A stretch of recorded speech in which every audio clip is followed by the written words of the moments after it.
স্বাগতম জানাচ্ছি আমার চ্যানেলের নতুন আরো একটি ভিডিওতে। দর্শক, এই ভিডিওতে আমি আপনাদের সাথে আলোচনা করব হ্যাজার্ড ফ্ল্যাশার নিয়ে। আসলে বাজারে বিভিন্ন ব্র্যান্ডের এই ধরনের হ্যাজার্ড ফ্ল্যাশারগুলো আপনারা পাবেন, যেগুলোর কাজ হচ্ছে আপনার যে বাইকের টার্ন ইন্ডিকেটরগুলো রয়েছে এগুলো এক একটা সময় এক এক রকম খুলবে। এটাই হচ্ছে এই হ্যাজার্ড ফ্ল্যাশারের কাজ। তো আমার কথা হচ্ছে, আপনাদের সাথে ভিডিওটি শেয়ার করার উদ্দেশ্য হচ্ছে এটা, এই ধরনের হ্যাজার্ড ফ্ল্যাশারগুলোতে আপনারা কোনোটাতে 16 মুড, কোনোটাতে 20 মুড, 22 মুড, এরকম মানে 22 ধরনের বাতি জ্বলবে, এই সিস্টেমগুলো পাবেন। কিন্তু কথা হচ্ছে এই হ্যাজার্ড ফ্ল্যাশারের দামটা হচ্ছে কম, যেমন আপনি 500 টাকার ভিতরে পাবেন। কিন্তু সবচেয়ে বড় সমস্যা হচ্ছে সর্বশেষ যেই প্যাটার্নটি আপনি ব্যবহার করেছেন বা আপনার পছন্দের যে প্যাটার্ন, এই প্যাটার্নটি সেকেন্ড বার খুঁজতে গেলে আপনার একেবারে জান তামা হয়ে যাবে।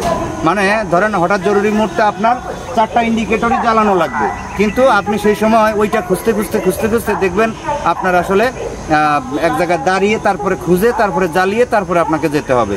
তো আপনারা যদি এই কষ্টটুকু মেনে নিতে পারেন তাহলে এই হ্যাজার্ড ফ্ল্যাশারটা ব্যবহার করতে পারেন। 4 থেকে 500 টাকা। আর এটা লাগানোর প্রসিডিউরটা একেবারেই সহজ। আপনারা যে কোনো একটা সুইচ নেবেন। তো সুইচের কাজ কি? সুইচের কাজ হচ্ছে অন এবং অফ করা। তো এইখানে এই ধরনের হ্যাজার্ড ফ্ল্যাশারগুলো এমন, যেমন এখন আপনি অন করলেন মানে এটাতে পাওয়ার দিলেন, পাওয়ার দিলে একটা মুড জ্বলবে, এরপরে পাওয়ার অফ করে যখন আপনি আবার পাওয়ার দিবেন তখন এটা সেকেন্ড মুড চলবে, এইভাবেই কন্টিনিউয়াস হইতে থাকবে। তো আমার এই হ্যাজার্ড ফ্ল্যাশারটা আপনারা কিভাবে লাগাবেন যদি দেখাই আপনাদেরকে। দেখেন এখানে টোটাল 4টা তার আছে। তো আপনারা কি করবেন, এই যে হলুদ তারটা, এই হলুদ তার এখানে 2টা থাকবে। আপনাদের লেফট সাইডে যে এলইডি রয়েছে, লেফট এলইডি মানে বা সাইডের পিছনের এবং সামনের এলইডির যে জ্যাক আছে, যে কোনো এক জ্যাকে একটা লাইন দিয়ে দিলে ও কিন্তু 2 জ্যাকে পেয়ে যাবে।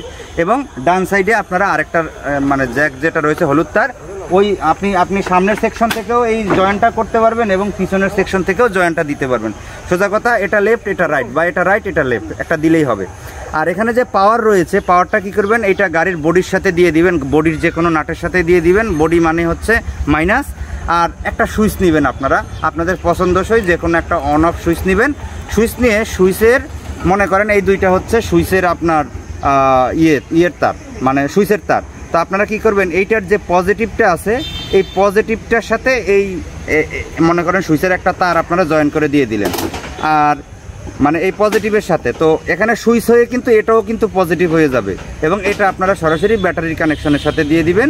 এবং ব্যাটারি কানেকশন থেকে দিলে কিন্তু একটু সমস্যা আছে। আপনারা চাইলে যদি চান চাবি বন্ধ করার পরে মানে বন্ধ অবস্থায়ও যদি লাইট জ্বালাইতে চান, সেক্ষেত্রে আপনারা দিবেন হচ্ছে সরাসরি ব্যাটারি কানেকশনের সাথে এই মাথাটা সুইচের, কারণ একটা তো আপনি এখানে পজিটিভের সাথে জয়েন্ট দিলেনই।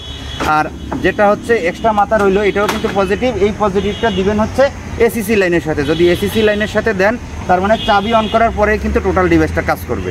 জাস্ট একেবারেই সিম্পল। আমার এইটার ভিতরে প্যাটার্ন যদি আপনাদেরকে একটু দেখায়, যদিও এটা আমার রিমোট সিস্টেম করা, এই যে রিমোট সিস্টেম করা, দেখেন আমি প্যাটার্নগুলো জ্বালাচ্ছি। তো যারা এই ধরনের হ্যাজার্ড ফ্ল্যাশার ব্যবহার করবেন অবশ্যই আপনারা চেষ্টা করবেন এই হ্যাজার্ড ফ্ল্যাশারগুলো ব্যবহার করার ক্ষেত্রে আপনাদের বাইকের টার্ন ইন্ডিকেটরের ভিতরের যে হ্যালোজেন বাতি রয়েছে মানে ফিলামেন্ট সিস্টেমের যে বল রয়েছে, এই বলগুলোকে পরিবর্তন করে আপনারা হচ্ছে এলইডি বাল্ব লাগাবেন। কারণ এলইডি বাল্ব যদি আপনারা না লাগান তাহলে কখনোই কিন্তু আপনারা এই হ্যাজার্ড ফ্ল্যাশার থেকে ভালো বা উজ্জ্বল বা তীব্র আলো পাবেন না। হ্যাঁ, আর কথা হচ্ছে এই যে দেখেন আমি যেটা আগেই বললাম, এই যে আমার এখন পছন্দের মুড খুঁজতে আমার জান শেষ। মানে 16 বার বা 22 বার আমাকে চাপ দিয়ে আমার সেই পছন্দের প্যাটার্নে আমাকে যাইতে হবে। মনে করেন এটা আমার পছন্দের প্যাটার্ন, কিন্তু আমি যদি এই ধরনের হ্যাজার্ড ফ্ল্যাশার ব্যবহার করি আমাকে আমার এই পছন্দের প্যাটার্ন খুঁজে নিতে আমার জান একেবারে কবজ হয়ে যাবে। মানে 16 বার 20 বার টেস্ট করে তারপরে আমাকে এই পছন্দের প্যাটার্নে চলে আসতে হবে। তো আপনাদেরকে আশা করি বিষয়টি আমি বোঝাতে পেরেছি। ভিডিওটি দেখার জন্য অনেক ধন্যবাদ। ভিডিওটি ভালো লাগলে শেয়ার করবেন। ধন্যবাদ।